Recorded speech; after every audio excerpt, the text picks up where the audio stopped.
কি ভাইয়া? দেখো, আমরা জানি আমাদের দৈনন্দিন জীবনে বিদ্যুৎ অপরিহার্য অংশ। তবে আমাদের দেশের জনসংখ্যা অতিমাত্রায় হয়, আমরা চাহিদা অনুযায়ী বিদ্যুৎ আমাদের সরকার সরবরাহ করতে পারছে না।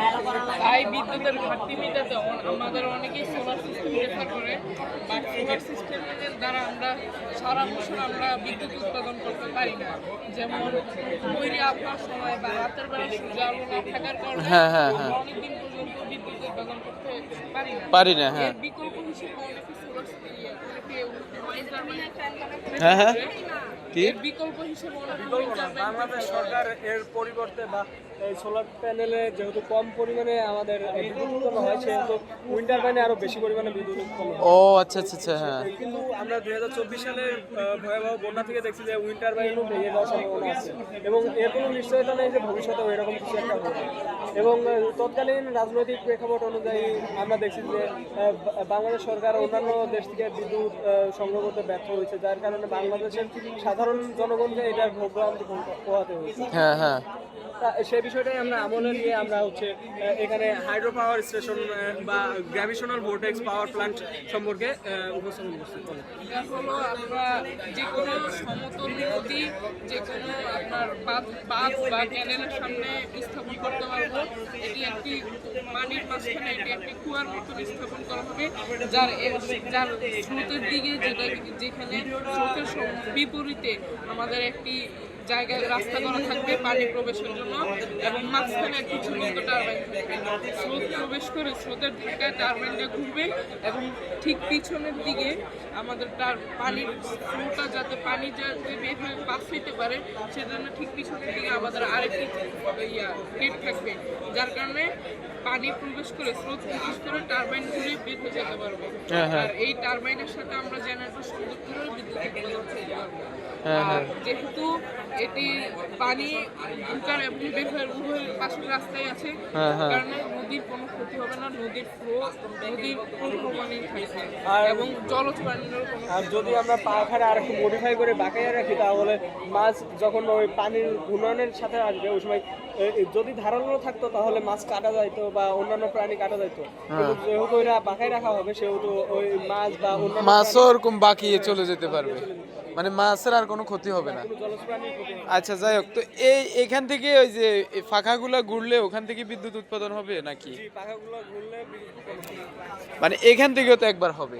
হ্যাঁ, এখান থেকে প্রথম এটা হচ্ছে গিয়া প্রাণীর স্রোতের বিপরীতে, যেটা ওটা থেকেও বিদ্যুৎ উৎপাদন হবে। স্রোতের বিপরীতে না, পানির স্রোত কাজে লাগবে। হ্যাঁ, এইটাই তো, মানে পানির যে স্রোতটা আছে ওইটা যখন এটার সাথে অ্যাডজাস্ট হয়ে এটা বাড়ি খাবে, তখন ওখান থেকে একটা বিদ্যুৎ উৎপাদন হবে। আর ওটা কি ওটা? ওটা উইন্ড টারবাইন। এটা বাতাসে যখন ফ্লো আসে, ওই বাতাস ফ্লো যখন এই টারবাইনের পাখাগুলোকে ঘুরায়, ওই টাইমে এটা ঘুরে, এবং এটার সাথে যখন জেনারেটর লাগাই দেওয়া হয়, জেনারেটর ঘুরে এবং একই সাথে বিদ্যুৎ উৎপন্ন হয়। ও আচ্ছা, এটা আচ্ছা, আচ্ছা। বাংলাদেশে খুব একটা পরিচিত না থাকলেও পরিচিত না, হ্যাঁ। বেশিরভাগ ইউরোপ কান্ট্রিতে হ্যাঁ, প্রত্যেকটা এলাকায় ওদিকে হ্যাঁ ওরা উপরে দিয়ে দেয়, উপরে দিয়ে দেয়। তো যে বন্যায় বাংলাদেশে যেহেতু অনেক বন্যা বন্যা এইটা বেশি কার্যকর হবে, হ্যাঁ। এটাই কার্যকর হবে, কারণ বন্যায় এটা ক্ষতিগ্রস্ত হওয়ার আর যদি আমরা সাধারণ নদীর দিকে খেয়াল করি, সেখানেও আমরা কিছু ব্যবস্থা রাখছি। যেমন আমরা এইখানে কিন্তু কাপ্তাই বাঁধ বা কর্ণফুলীর যে আছে বাঁধ আছে, সেখানে কিন্তু এরকম টারবাইন দেওয়া হয়েছে। আর যেহেতু বাঁধের পানি প্রচুর বেশি জোরে আসে, সেহেতু এখানে ফোর্সের মাধ্যমে এটা ঘুরে এবং সেখান থেকে বিদ্যুৎ উৎপাদন করে সরকার। কিন্তু আমরা যদি সাধারণ নদীতে দিই, তাহলে নদীর ফ্লো কিছুটা কম, যদিও কিছু কম, কিন্তু আমরা তাও ব্যাপক পরিমাণে বিদ্যুৎ পাইতে পারি যদি কিছু দূর দূরে এটা স্থাপন করা হয়। যেমন আমরা যদি একটা নৌকা নদীর উপরে মাঝখানে নৌকা কোনো কিছু সাহায্যে আটকায় রাখি, এবং এটা যদি নৌকার নিচে যদি নোঙরের সাথে এভাবে রেখে দেওয়া হয়, তাহলে যখন নদীর পানি প্রবাহিত হবে, ওই সময় এটা যখন পাখার উপরে পানির প্রেশার করবে, ওই সময় কিন্তু এটা ঘুরবে। আর নৌকার উপরে যখন আমরা জেনারেটর স্থাপন করবো, ওই সময় বিদ্যুৎ উৎপন্ন হবে।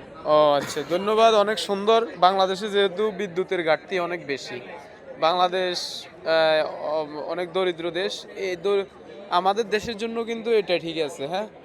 এই যে পানির স্রোত আমাদের দেশে কিন্তু প্রতিবারে কিন্তু বন্যা হয়, অনেক পানির স্রোত আসে, সেক্ষেত্রে প্রতিটা জায়গাতে পানির স্রোত আছে। চাইলে কিন্তু ওইটা উৎপাদন করা যায়, তবে এটা এখন বাংলাদেশের প্রেক্ষাপটে এটা কবে নাগাদ হইতে পারে বলে আশা করা যায়। যদি সরকার উদ্যোগ নেয় তাহলে খুব শীঘ্রই হবে, কিন্তু এই কাজটা করার সর্বপ্রথম লক্ষ্য থাকতে হবে নাব্যতা ই করা।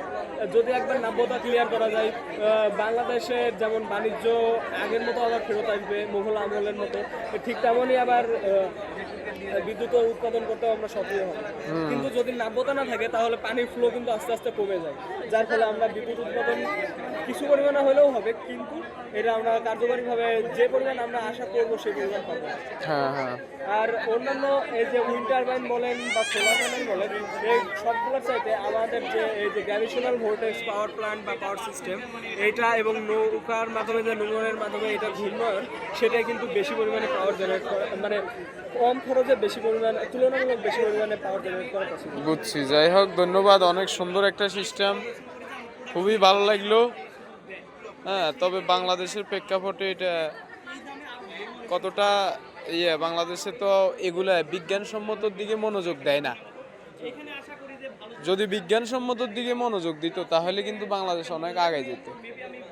ঠিক আছে, আমাদের দেশের সরকারের উচিত বিজ্ঞানের দিকে নজর দেওয়া। ধন্যবাদ আমাদেরকে হ্যাঁ, মেলায় আয়োজন করার জন্য। ধন্যবাদ ধন্যবাদ।